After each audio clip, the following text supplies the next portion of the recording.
오늘은 운전 살살 좀 해. Cerita dibuka dengan suara dua pembunuh bayaran yang protes akan aturan dasar pekerjaannya. Peraturan pertama adalah hanya ambil pekerjaan yang diizinkan perusahaan. Lalu, peraturan berikutnya tidak boleh membunuh anak di bawah umur. Peraturan-peraturan itu dibuat oleh perusahaan nomor 1 yang menaungi para pembunuh bayaran, yaitu perusahaan MK yang dipimpin oleh Cha Min-kyu. Hal inilah yang membuat dua pembunuh bayaran tanpa perusahaan kesal karena tidak bisa bebas untuk membunuh. Dan untuk bisa melawan Cha Min-kyu, setidaknya mereka harus selevel dengan Gil Bokson dari Gil Bokson atau jagoan unggulan Cha Min-kyu, yaitu Mantis.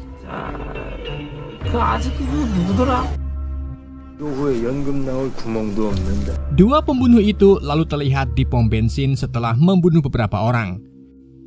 Salah satu dari mereka kemudian pergi ke kamar mandi, sedang satunya lagi menunggu di dalam mobil. Bersamaan dengan itu, pembunuh yang di dalam toilet mendengar suara yang sedang menyebutkan peraturan pembunuh bayaran. Ternyata suara itu merupakan suara Cha Min-kyu yang muncul karena dua pembunuh itu membunuh anak sekolah yang masih di bawah umur. Sebelumnya Cha Min-kyu juga sudah menghabisi pembunuh yang menunggu dalam mobil, dan kini giliran menghabisi pembunuh satunya lagi.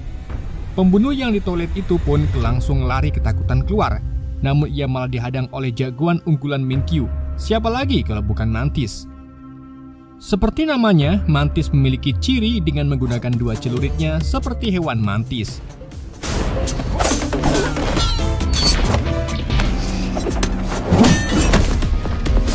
Mantis pun dengan mudah melawan pembunuh itu dengan memotong lengannya dan juga kelapanya. Setelah pekerjaannya itu, Mantis atau dengan nama asli Han Ul berlibur ke luar negeri untuk beberapa waktu. 다른 데서 가고 싶어? 휴가 잘 다녀올게요. Seiring berjalannya waktu, Mantis kini kembali lagi ke Korea. Namun ia mendapat berita tak mengenakan tentang perusahaan yang menaunginya. Ternyata selama Mantis pergi, MK mengalami keberangkutan dan Cha Min-kyu dibunuh oleh Gil Bokson. Mantis lalu menelpon sahabatnya yaitu Jae-yi yang mengkonfirmasi tentang berita tersebut. Seperti Mantis, Jae-yi juga merupakan pembunuh bayaran dengan skill yang cukup bagus. Lalu karena MK kini hancur, banyak perusahaan besar yang mulai mengincar Mantis. Bahkan Mantis yang baru sampai di bandara pun diserbu orang-orang untuk memintanya bergabung di perusahaan mereka. Di sisi lain, Jae-yi kembali ke kantor perusahaannya. Namun ia mendapati kantor kecilnya itu mengalami krisis keuangan dan sebentar lagi kontrak kantornya akan segera berakhir.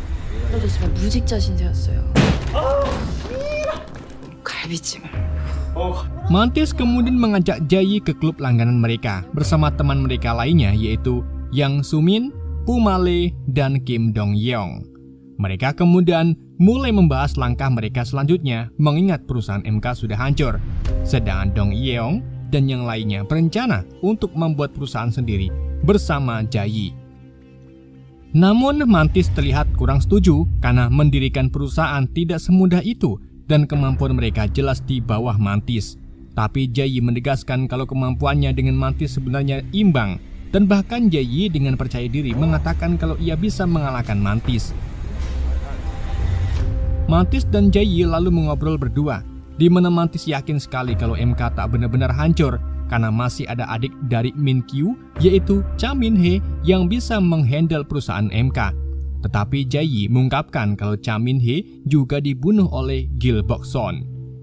Jadi kini MK benar-benar sudah hancur, tak tersisa. Menyadari kalau tak ada jalan lagi untuk pekerjaan mereka, alhasil Mantis pun menemui seorang. Ternyata yang Mantis temui adalah Dok Go yang dulu sempat berada di perusahaan MK. Sebelum bertemu dengan Dok Go, ia berpapasan dengan anak muda bernama Benjamin Jo yang merupakan CEO Meta Software. Benjamin juga memberikan kartu namanya ke Mantis jika suatu waktu mereka saling butuh. Saat bertemu kembali dengan Dok Go, kedatangan Mantis pun disambut baik olehnya. Keduanya memang sudah dekat dari dulu, bahkan yang memberikan sebutan Mantis ke Han Ul adalah Dok Go. Mantis dan Dok Go juga terlihat berduel untuk menunjukkan kemampuan mereka masing-masing setelah lama tidak bertemu.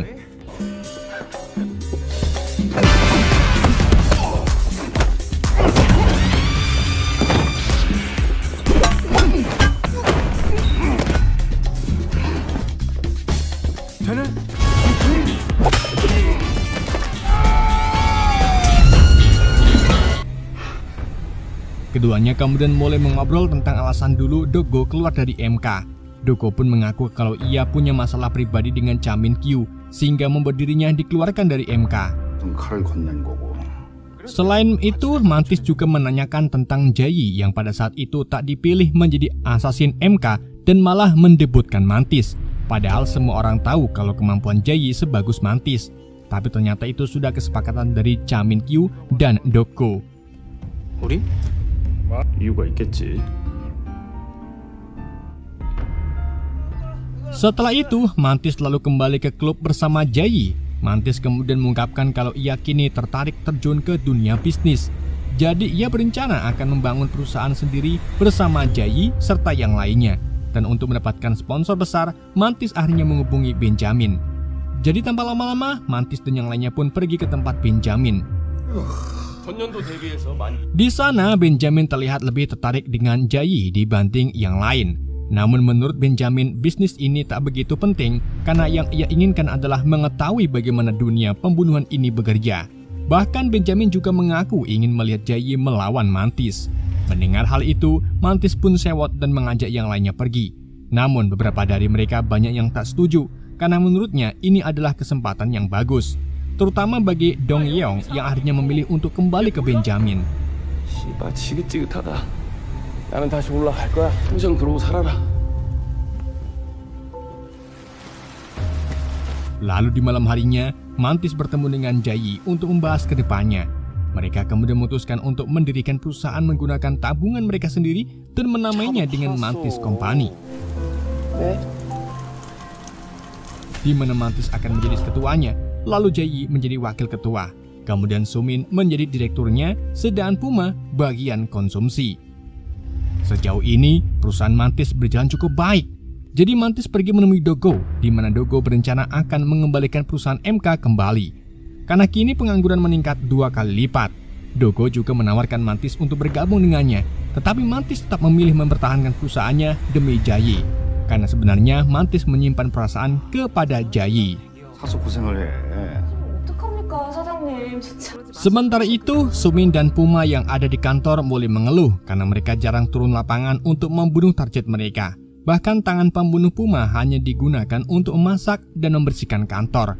Sedang jika ada pekerjaan yang bagus selalu diselesaikan oleh Mantis ataupun Jayi. Alhasil Puma pun mengeluhkan masalah ini ke Jayi. Tak lama kemudian, Mantis datang sambil membawa file tentang pekerjaan yang baru dan harus dibereskan hari ini juga. Jadi Mantis menyerahkannya ke Jayi, namun Jayi langsung menolak dan memberikan pekerjaan itu kepada Puma. Akan tetapi Mantis kekeh ingin Jayi saja yang menyelesaikannya. Alhasil Jayi pun berbicara secara pribadi ke Mantis agar memberi Sumin dan Puma pekerjaan yang bagus. Tetapi Mantis tetap menolak karena ia tak ingin kalau anak buahnya gagal dalam bertugas sehingga akan merusak perusahaannya. Karena hal inilah Mantis dan Jayi pun berdebat hebat. 그럼 막힌 적이나 있냐? 그래. Di malam harinya, Jayi terpaksa tetap melakukan tugas yang diberikan oleh Mantis tadi. Ia juga melaporkan kalau ia sudah menyelesaikan dengan cepat. 아직도 안 듣고 싶어? Jayi lalu pergi ke klub, namun diam-diam diikuti oleh beberapa pria yang memang ingin menyerangnya. Jadi tak banyak basa-basi, Jayi pun langsung melawan beberapa pria itu dengan skill bertarungnya.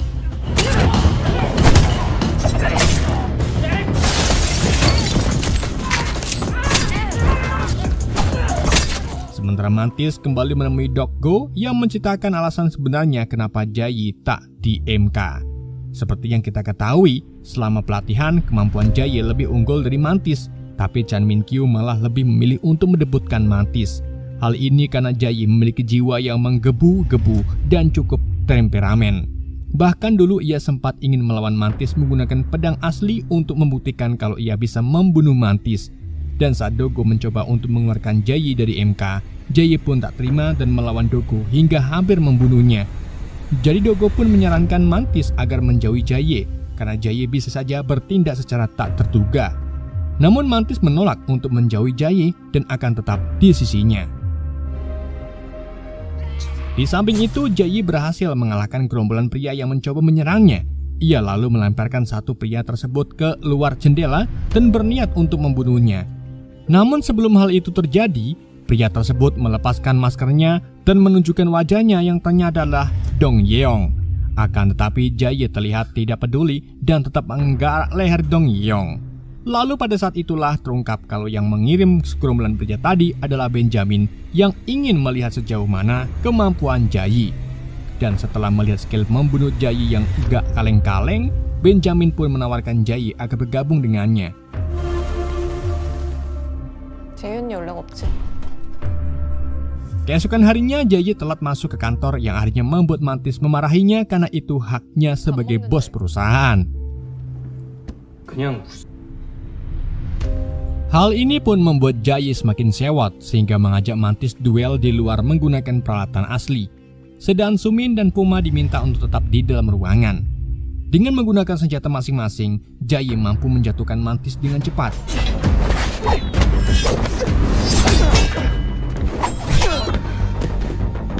Pada saat itulah Mantis mengakui kalau skill Jae lebih unggul darinya. 이제 가자. 애들 기다린다.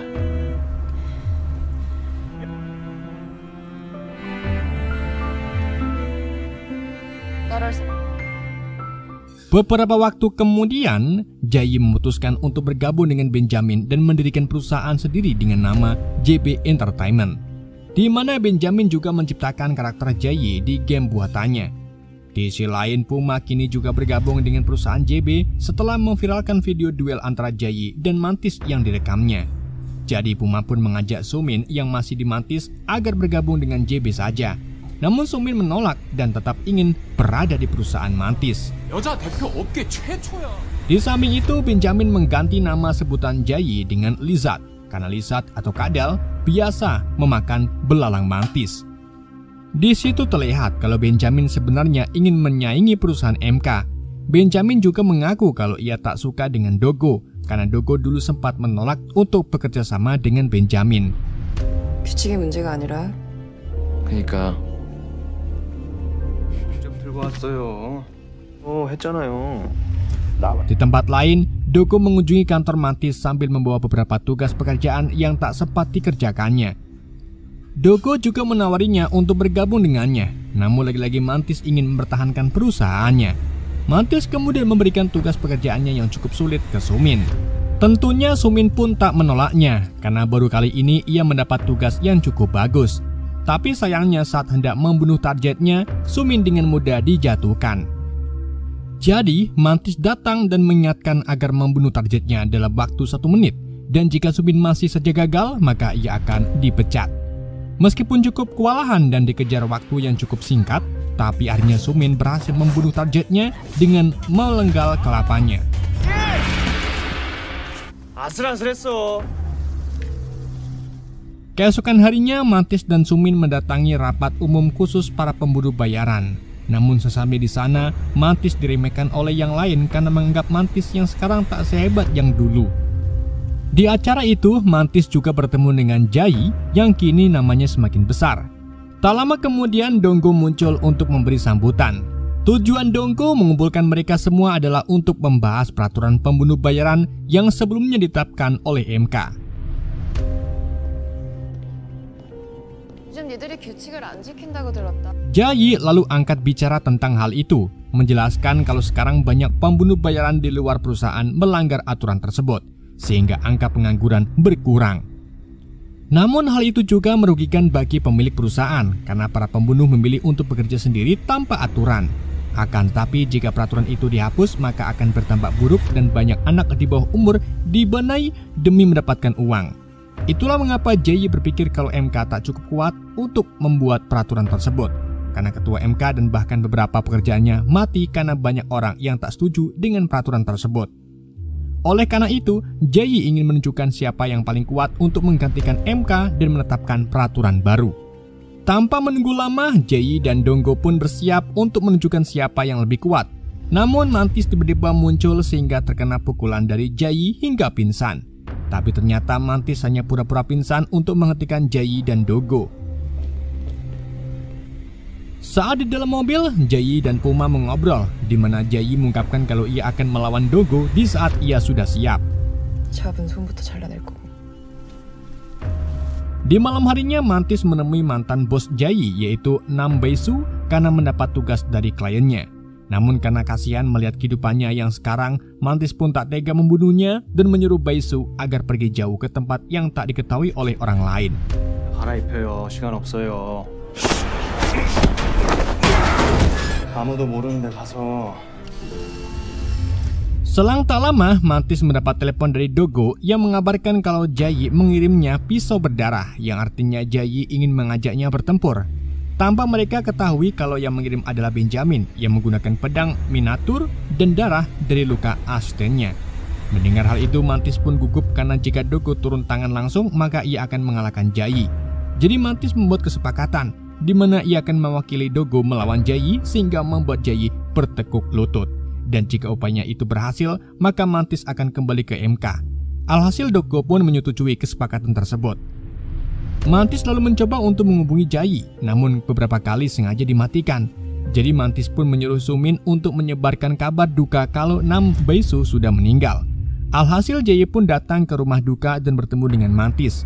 Mantis kemudian mencoba mengobrol dengan Jayi dan mengungkapkan kalau ialah yang membunuh Bae-su karena Bae-su melanggar peraturan. Mantis juga menyinggung tentang Jayi yang mengirim pisau berdarah ke Dogo dan minta Jayi agar membatalkan pertempuran itu. Namun Jayi menolaknya karena Mantis tak ada hak untuk mengatur Jayi. Lalu saat Mantis hendak mengajak Jayi untuk duel, tiba-tiba Bae-su muncul dengan baju penuh darah. Padahal sebelumnya Mantis meminta Bae-su agar pergi ke tempat yang jauh. Tak hanya itu saja, Bae-su juga malah menghubungi Dogo yang akhirnya membuat Mantis buru-buru menemui Dogo. Saat Mantis datang menghadap Dogo, Dogo mengungkapkan kekecewaannya karena Mantis mengambil keputusan yang salah karena membiarkan Bae-su tetap hidup. Dokso juga mengatakan kalau ia sendiri yang akan menyelesaikan masalahnya dengan Jayi secepatnya.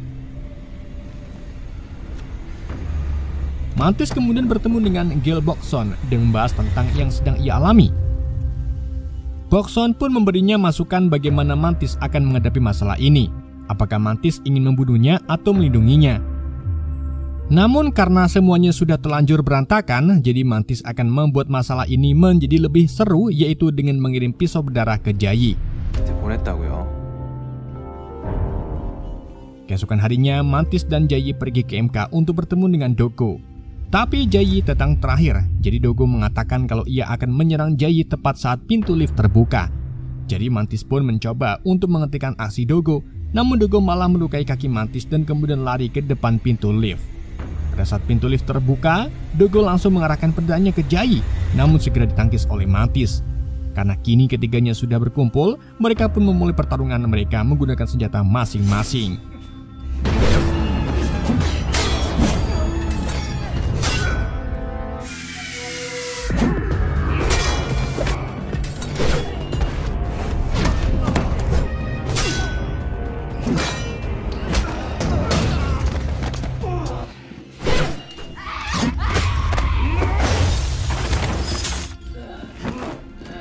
Skill ketiganya memang tak diragukan lagi. Namun saat Dogo sedang berduel sengit dengan Mantis, Jayi mengambil celah itu untuk menikam Dogo.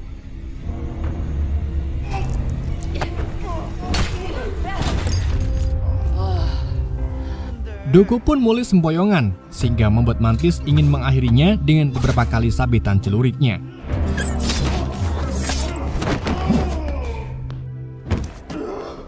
Saat Mantis memberinya kesempatan untuk bangkit lagi dan melakukan perlawanan, tiba-tiba Jayi mendekat dan menikam Dogo dengan sangat fatal sehingga membunuhnya.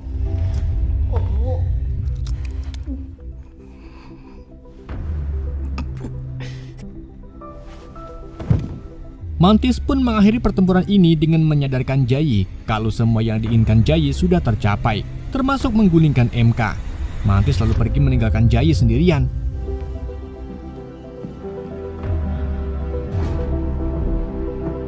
Sedangkan Jayi menangis penuh penyesalan atas apa yang sudah ia perbuat.